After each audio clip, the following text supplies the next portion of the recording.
What's up, everyone? I'm James Lynch, and this is Early Look, the show where I take a look at an upcoming notable fight. And on today's edition, we're going to look at the UFC Paris co-main event, September 3rd, Robert Whittaker, Marvin Vettori, 3-round fight. Excited to talk about this one, but before I do that and give you my preview and pick, make sure you hit that like button, hit the subscribe button, and hit that notification bell. You do those three things. It really does help out this channel a lot with the algorithm, with views, all that stuff, and happy to give you guys content just like this every single day. Okay, let's get into it here.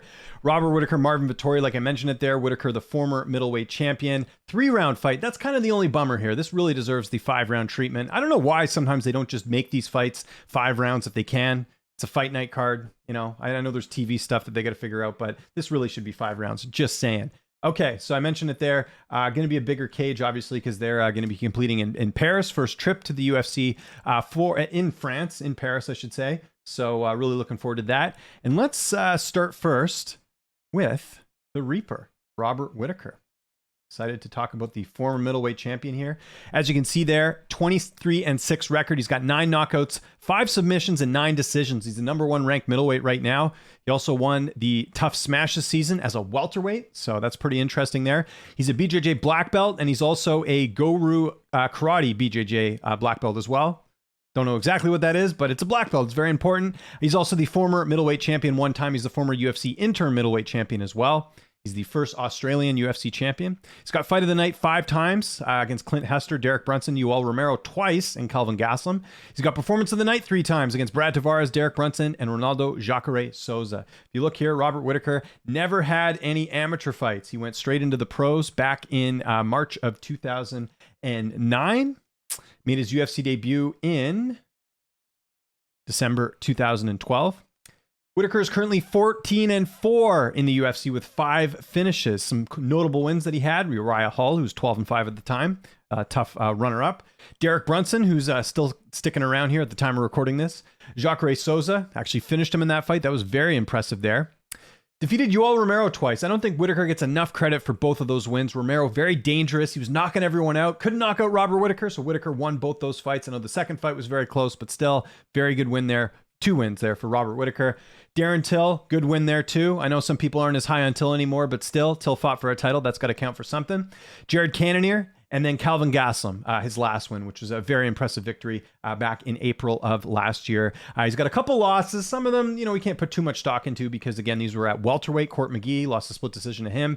Stephen Wonderboy Thompson was finished at welterweight in that fight. And then he's got the 2 losses to Israel Adesanya. The first one, him getting knocked out, first knockout loss for him at middleweight. And the second time was in his last fight against Adesanya, a very close fight. We'll talk about the how close that fight was in just a second here. Now, as you can see, Robert Whittaker, you can see these gray spots here. He's had a bunch of injuries and missed time, so we're going to go through some of those here.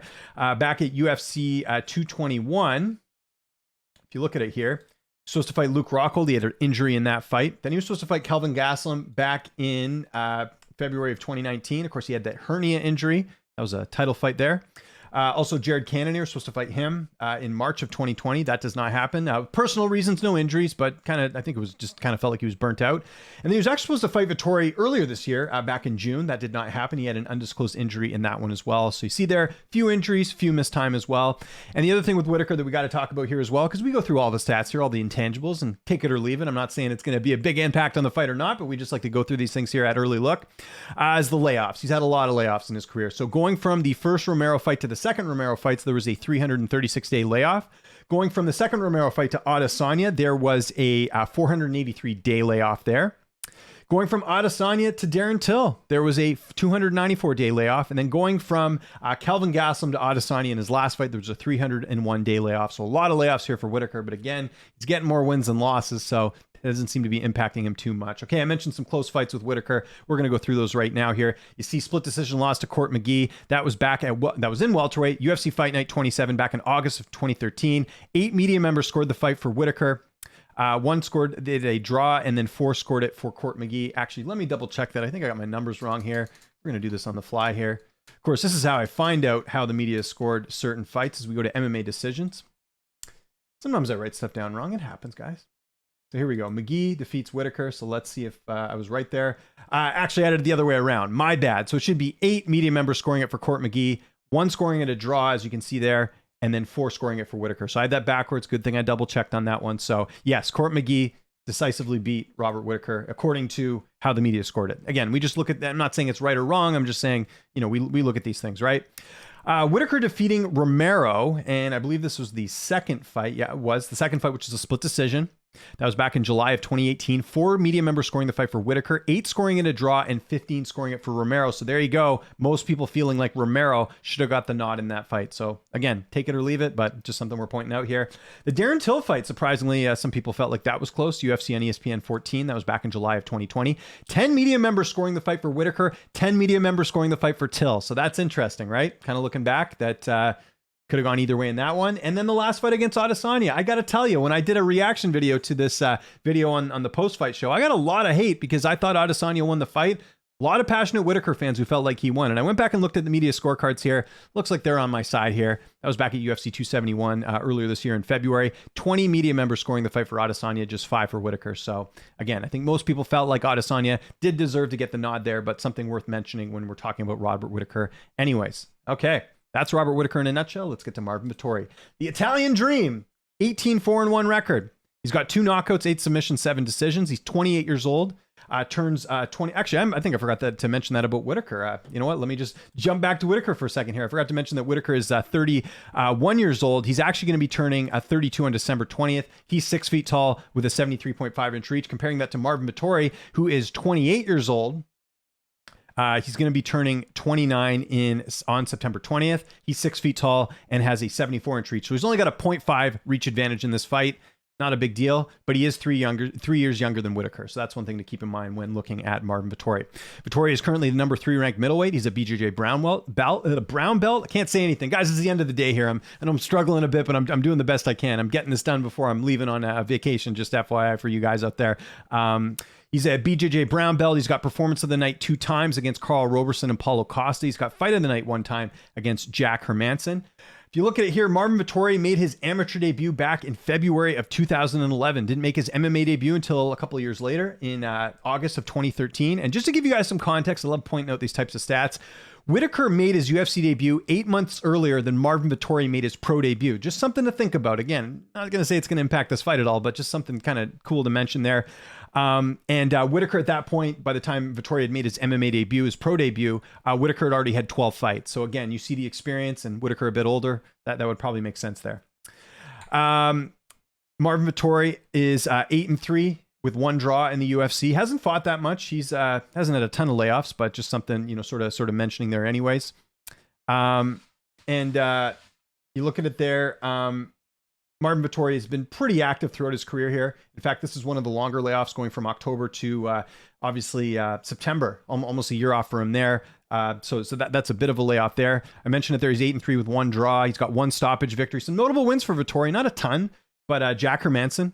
Kevin Holland. Holland's not really a notable win in the weight class, but because Holland's popular, I thought I'd write that down too. And then obviously Paulo Costa, which at the time of recording this, Costa going to be fighting Luke Rockhold. So yeah, just one thing to sort of keep in mind here. And by the way, if you're watching this on Patreon, the timing makes sense. I know if you're watching this later, you're like, wait a second, the Costa Rockhold fight's already over.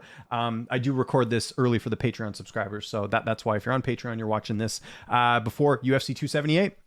Okay, some notable losses that he's had. He's only had 2 in the UFC, and that was just to Adesanya, both fights. And one of them was a split. The other one was a unanimous. We'll talk about those in a second here. One thing with Vettori, you got to give him credit. Pretty durable guy. Has not had any injuries in the UFC. So that's one thing to kind of make note of. And no major layoffs, like I mentioned. You look at it here, since making his UFC debut back in, 2016, he's been pretty active overall.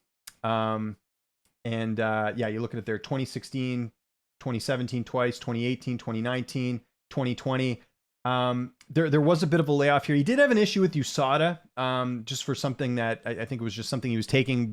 That's why we hadn't seen him booked a fight in a little bit here. There's a period here, I think, between 2019 and 2020. He was out for a bit. I know that was somewhat USADA related as well. So just something to keep in mind there too. Again, these are little tidbits. I'm not saying it's going to impact the fight at all. Okay, I went back and looked at some of these fights here that he's had as far as close fights. The draw with Omari Akhmedov, which was interesting. I went back and looked in the media scorecards for that. That was UFC 219 back in December of 2017. 2 media members scored the fight for Vettori. 3 scored it a draw. 10 scoring it for Omari Akhmedov in that fight. So that's something kind of interesting that obviously people feeling like Omari Akhmedov should have got the nod there as far as the majority scoring that fight. The first Adesanya fight, which by the way was Israel Adesanya's just second UFC fight. This was back in UFC on Fox 29. So it was after the Akhmedov fight.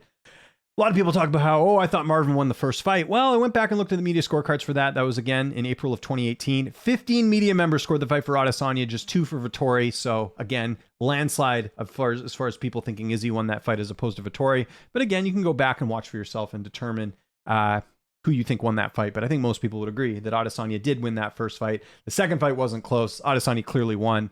You know, you could be the biggest Marvin Vettori supporter. I don't think you can argue that he won that rematch, and that was his last fight, of course. So both fighters having a common opponent here in Israel Adesanya. Okay, looking at the odds right now. If you look at it here, most books having Whittaker about just over a 2-1 favorite here for the most part. Come back on Marvin Vettori plus 190, plus 200 on some books as well too. Let's get back to the main page here. I agree with the odds here.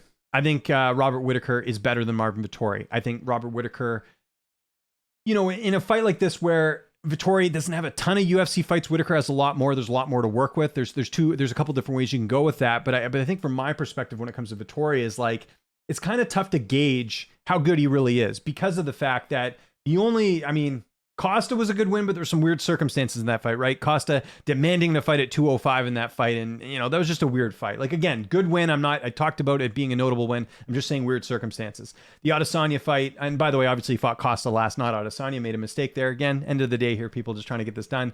But yeah, he lost to Adesanya decisively.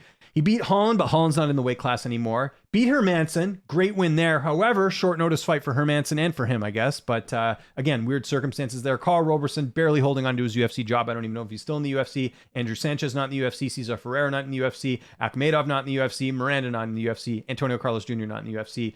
Alberto Uda not in the UFC anymore either. So I'm not trying to nitpick at his wins here a little bit, but what I'm trying to explain is that, like, I don't know how good Vettori is. I don't. Like, what the only evidence we have of him fighting like a contender is Adesanya. And yeah, the first fight was a split decision, but it was also Adesanya's second UFC fight. The second fight, he clearly lost. Like, if you want to compare them both fighting Adesanya recently, Whittaker looked a lot better. In fact, like I said there, some people felt like Whittaker did enough to win. I don't think he did, but it was still a lot closer than the fight that Adesanya had with Marvin Vettori. So that's kind of where I stand based off some of the evidence we've seen. I feel like Whittaker fought Adesanya better. So I think we can get some clues there as far as who's better, the better fighter. Also add in the fact that, Jared Cannonier, that's a really good win. I know Cannonier did hurt himself early in that fight, but still going out there and defeating a guy like Cannonier who's got some serious knockout power, very good. Calvin Gastelum, I know he's not as great, but that's still a, decent win there. Darren Till, decent win. But the 2 Romero fights, you got to give him credit for that. Whether you thought, again, most people felt like Romero won the rematch. Still, the fact that it even went the distance and he didn't get knocked out against Romero, I think is very good. And then, Brunson, good win. Hall, so I think you could argue that Whittaker has fought the better opposition as far as their 2 careers here. Now, how's this fight going to end? How do I think Marvin Vettori is going to get it done? Or sorry, Robert Whittaker, not Marvin Vettori. Again, a little off my game today, but it's going to happen every now and then. I think Robert Whittaker wins the decision here. It's a 3-round fight, so we don't have that benefit of the fight going longer and maybe someone making a mistake and catching him. With it only being 3 rounds, I just think Whittaker will likely win a decision. And what he'll do is he'll just keep it standing. He'll get it done. Vettori's not going to knock him out, I don't think. Whittaker has only been knocked out one time at middleweight, and that was against Adesanya. Fought Adesanya in the rematch. Adesanya was not able to knock him out the second time. I think we know that was kind of the exception to the rule, that Whittaker is very durable. And I don't think Vettori is going to take him to the ground and submit him. Again, Vettori does not finish a lot of his fights, right? Like if you look at especially the last couple ones, Costa decision, Holland decision. I think Holland was a fight he could have finished, to be honest. Hermansson, a fight he could have finished. Hermansson busted his eye early in that fight. If there was a fight for him to finish, it would be that. And Carl Roberson, go look at Carl Roberson's record. How many submission losses does he have? A lot.